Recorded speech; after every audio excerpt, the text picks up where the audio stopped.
ત્રણની પેટા ચૂંટણી સવારે 7 વાગ્યાથી મતદાનનો પ્રારંભ 12 વર્ષ બાદ મતદારો મતદાન કરશે 13,000 મતદારો મતાધિકારનો ઉપયોગ કરશે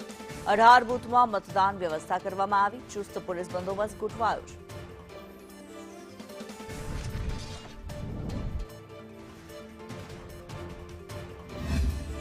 જૂનાગઢ મહાનગરપાલિકાની વોર્ડ નંબરની પેટા ચૂંટણી માટે મતદાન શરૂ થઈ ગયું છે લોકો ઉત્સાહપૂર્વક મતદાન કરી રહ્યા છે વોર્ડ નંબર 3ની આ પેટા ચૂંટણી માટે અકરમભાઈ કુરેશી ભાજપના ઉમેદવાર છે તેને મતદાન કર્યું છે લોકોને મતદાન કરવાની અપીલ કરી રહ્યા છે શું કહેશો કે જે રીતે મતદાન માટેની જે પ્રચાર પ્રસાર થયો કેવો રહ્યો પ્રચાર પ્રસાર અને કેવો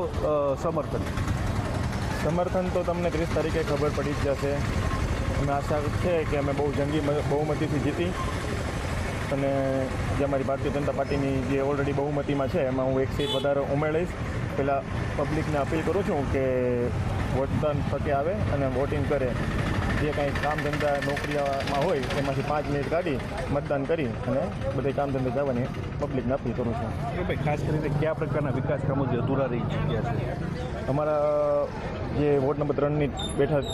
પેટા ચૂંટણી છે એમાં અમારા ભાઈ હતા એમની જગ્યા પર હું આવેલ છું અને એમને જે 15 વર્ષથી કોર્પોરેટર હતા અને એમના જે પૂર્ણ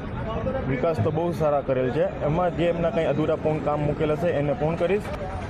તો જે રીતે મતદાન થઈ રહ્યું છે શાંતિપૂર્ણ માહોલમાં મતદાન થઈ રહ્યું છે લોકોને મતદાન કરવા માટેની અપીલ પણ ઉમેદવારો દ્વારા કરવામાં આવી રહી છે કેતન સંદેશ ન્યૂઝ જૂનાગઢ આણંદની પાર